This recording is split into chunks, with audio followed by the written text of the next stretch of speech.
Hello, everyone. This is Renee Rentmeester. I'm the creator and executive producer of the Cooking Without Looking TV show and podcast.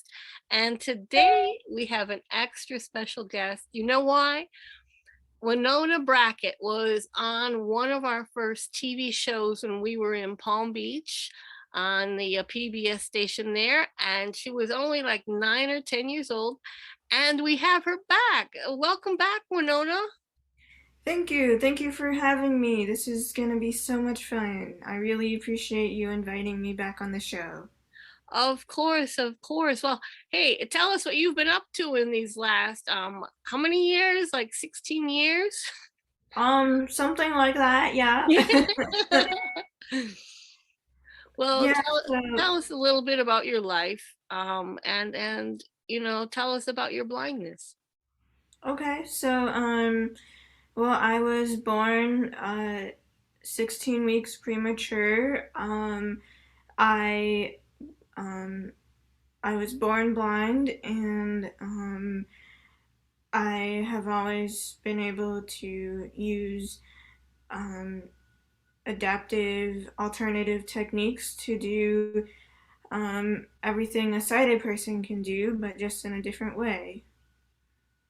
I like how you say that because oftentimes when people think of blind people, they think that you can't do anything anymore, and it's really like you say, just do it in a different way. So after we met you all those years ago, did, what did you do? Did you go to school? Where did you go from there? Yeah, wow, 9 or 10 years old. That was so. Yeah, well, um, I have always been cooking in the kitchen, making great food, and sometimes it burnt or disasters happened. Um, I um I play trumpet, and I started playing trumpet when I was in fourth grade. So that may have actually been um, when I was on the show with you guys. And so, yeah, I started trumpet in fourth grade, and um, I've continued it throughout middle school, high school, and college. And Where did you go to college? I went to Stetson University, uh, Wow, what was your major? trumpet performance. Oh, cool. That's really Mhm. cool. Yeah, and so now I have a bachelor's of music in trumpet performance, and right now I am taking some time to, uh, figure out what my next steps are Sure. When did you graduate? in 2020. Oh, okay, okay. Just at the beginning of the pandemic. Welcome. Yeah, for sure. Definitely. Well, what was it like, growing up blind? And most of your friends were probably all sighted, right? Yes, I'd say a vast majority. I have I went to school with um, a few other blind students, but I went to public school, and so I was around other sighted peers, and um, yeah, and then you How know, did you get your friends to understand your lifestyle, your living? well, they all treated me like I was just another person, and they a lot of times they even forgot that I am blind because I'm able to um, just be be a kid, to have fun just like they do, and just having a positive outlook on blindness and having um, many mentors and friends who are blind and saying, "Yes, Winona, you can cook. Yes, Winona, you can be a part of band. Um, in the kitchen, there's braille measuring cups and braille measuring spoons, and you can just use like your finger at the top of a cup so that when you pour something, you feel the liquid and you know it's full." Or in band, um, it's like, "Yes, Winona, we're going to make sure that you're able to participate," and that that might mean learning the music by ear, or who I had a fantastic band director, Mr. Gilbert, in middle school, who went way above and beyond to make sure that I was able to learn my music. And then I was also able to uh, learn Braille music in high school and be able to use it throughout college to learn the music by myself more efficiently and effectively. Wow, that's amazing. I when I was in college, I and high school, I had the baritone horn. So Oh, cool. yeah, so I sort of get what you're talking about. It's true, and that's amazing. I'm glad you had Mr. Gilbert there to like go above and beyond. All these unheralded heroes in our school system that we don't even realize oftentimes what they do to keep kids, learning and excited about learning. Yeah, for sure. So what do you attribute your love of cooking to? Hmm. Well, my love of cooking, I guess it's, well, one, you gotta eat to survive. Good point. That's a good point. Yeah. And with cooking, uh, it's just a lot of fun because you get to keep trying different recipes that um, you find online or hear about from other friends. And so it's like, "Oh, that sounds good." And then you try it, and it turns out to be something really fantastic. Or, like I said earlier, it may turn into, "Ooh, I'm never making this again." Well, are you more of a cooker or a baker? Definitely a baker. Oh, wow. Well, that's good. Keep Hmm. your sweet tooth in Yes. play. Yeah. Yes. What's okay, what's one recipe you made and you thought it was amazing and another recipe that you said, "Ooh, I'm never trying that again." Well, I'll first start saying that my best cooking recipe, because I'll save the best baking recipe for last. My my best cooking recipe was a broccoli cheddar soup. That sounds good. It was so good. Oh my goodness. What was I, the ingredient that kicked it off that really made it extra special? um well, hmm. I know it had broccoli and onions. The base was, I think, like some heavy cream and broth. I'm not too sure. It was so good, I forgot.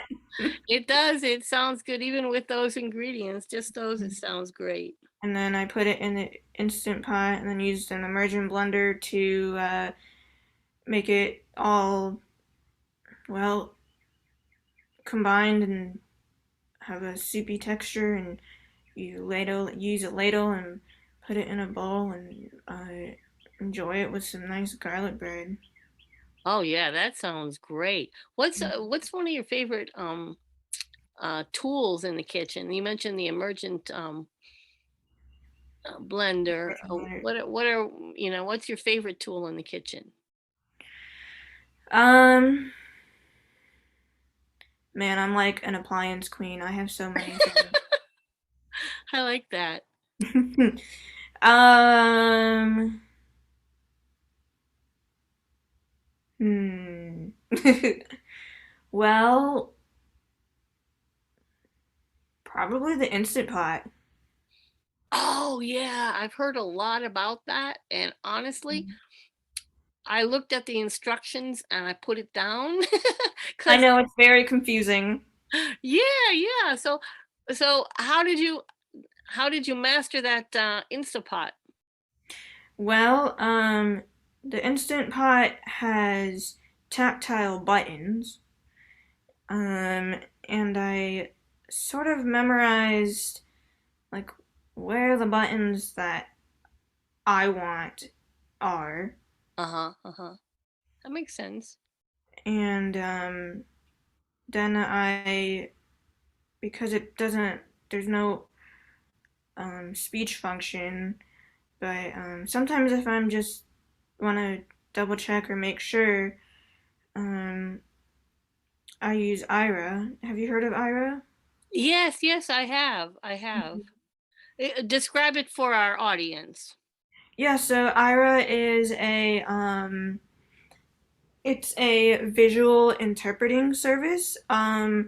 So they so what you do is if you have an iPhone or Android, you can download the Ira app. It's spelled AIRA, and what you do is they have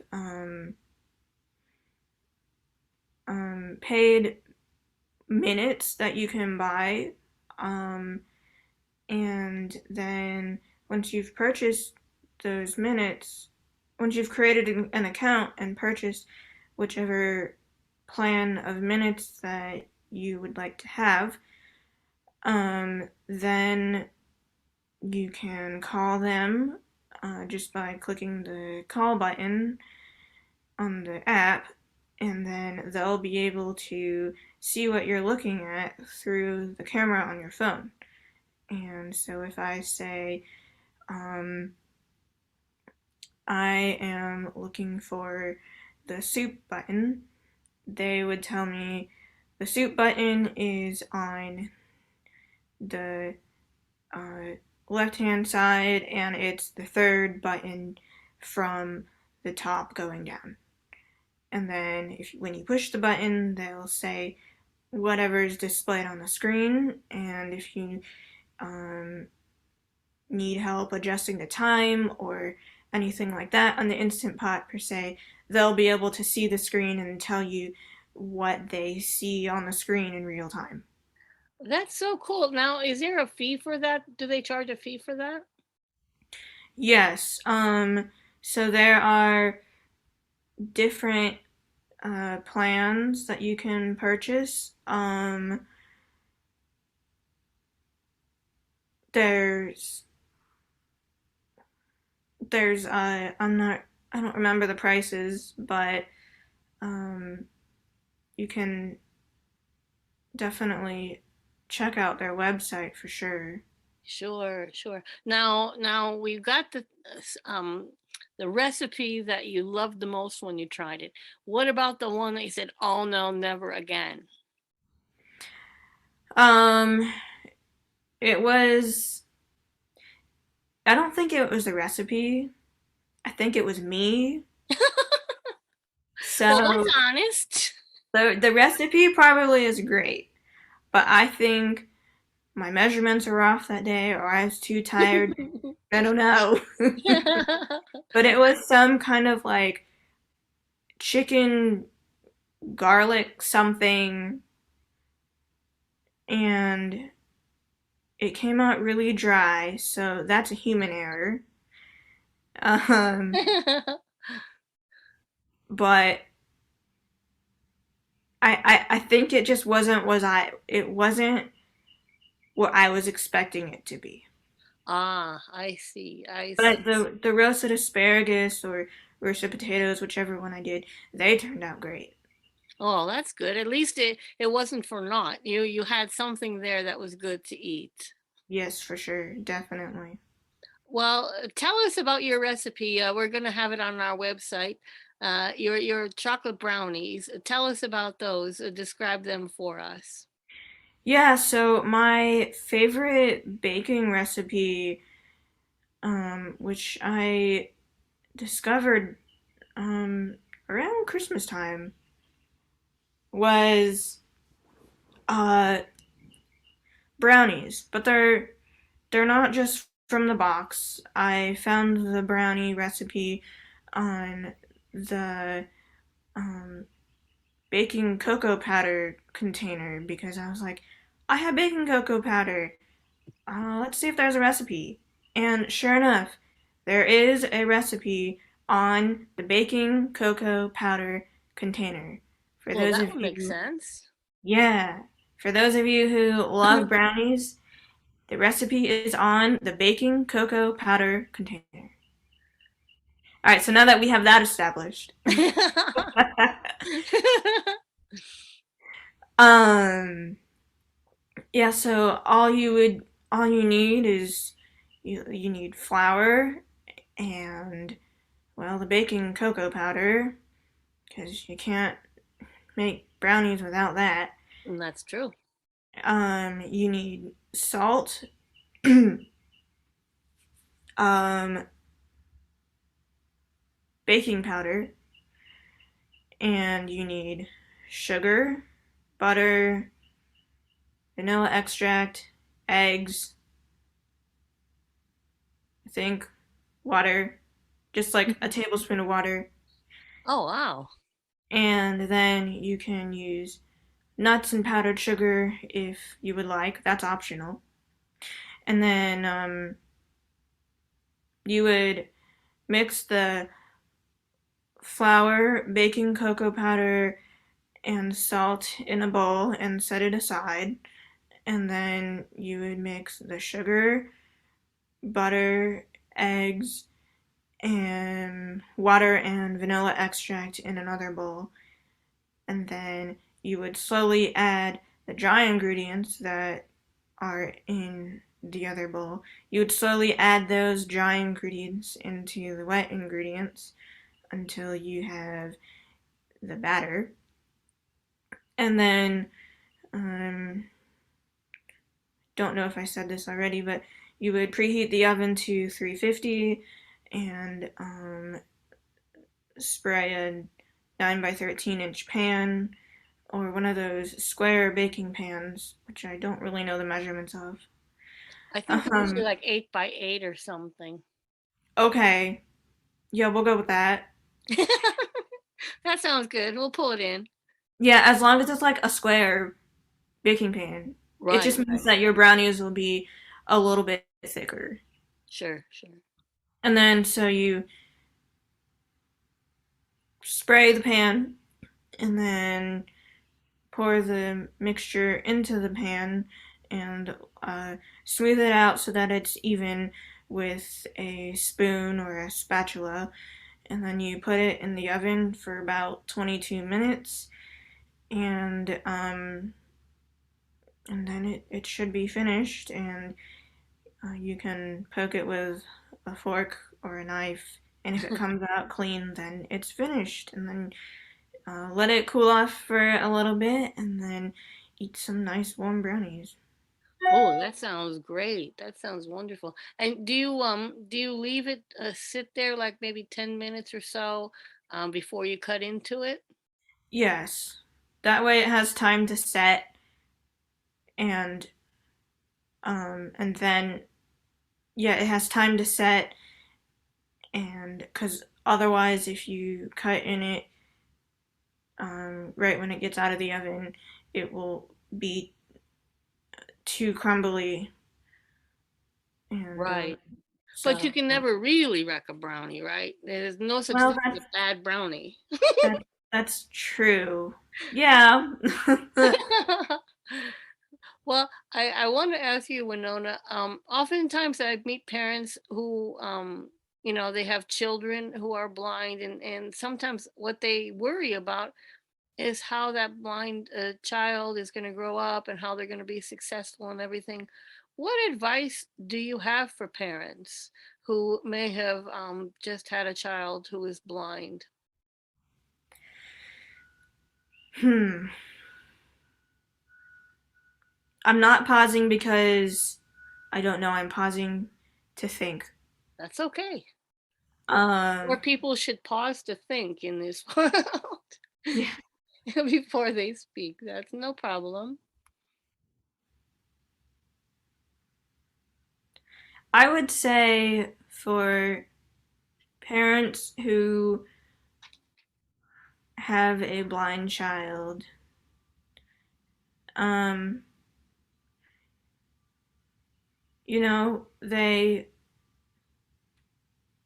they are children. They still like to play and be with other friends, and sometimes just being around other blind children or networking with other parents who have blind children, like through the National Federation of the Blind, um, you'd be able to network and be around other people in the blindness community. And so, like, with my mom, she was able to reach out to the National Federation of the Blind and to uh, be with other parents who have blind children, um, and then Your she mom was was amazing. able. Yes, my mom is amazing, Yes, and still is. Yeah. She, yeah. she was like the ultimate parent of, Hmm. of a blind child. She was just, yeah, amazing. Amazing pretty much covers it. She is amazing. She's an advocate. Um, she, if it weren't for her, I would not be um, as successful as I have been, and I wouldn't be where I am today. So, thank you, Mom. I love you, I love you too, Deborah. Debbie. Debbie. I'm sorry. Well, And, yeah, and so, real quick, my mom was able to, she started the Florida chapter of the National um, Organization for Parents of Blind Children. And because she was able to start that chapter and have the Florida Parents of Blind Children, she was able to have more of them come together in the blindness community. And so, because she started that chapter, um, yeah, she's been able to, you know, have an integral part in the parents of blind children. right. Yeah, she is amazing. But I remember all of her work that was accomplished. She was just so hard working at it, and it makes it more comfortable for the parents because everyone passes, their wisdom on to the other, and it just helps hold everyone up. Mm-hmm. It sure does. Well, Winona, I want to tell you thank you so much. It was so nice speaking with you again. And we're going to put your recipe up on our website, www.cookingwithoutlookingtv.wordpress.com. And do you have any parting comments, and how can people reach out to you? Well, I do want to say thank you so much, Renee. This has been a really great time spending with you and talking with all of you guys out on the podcast world. And yeah, get in the kitchen, have fun, and enjoy the wonderful food. Oh, that sounds great. Thank you so much, Winona. You have a wonderful day. It was great speaking with you again. And Yes, say thank hi you to so much Debbie for for me. having me. I definitely will. You take care. You too.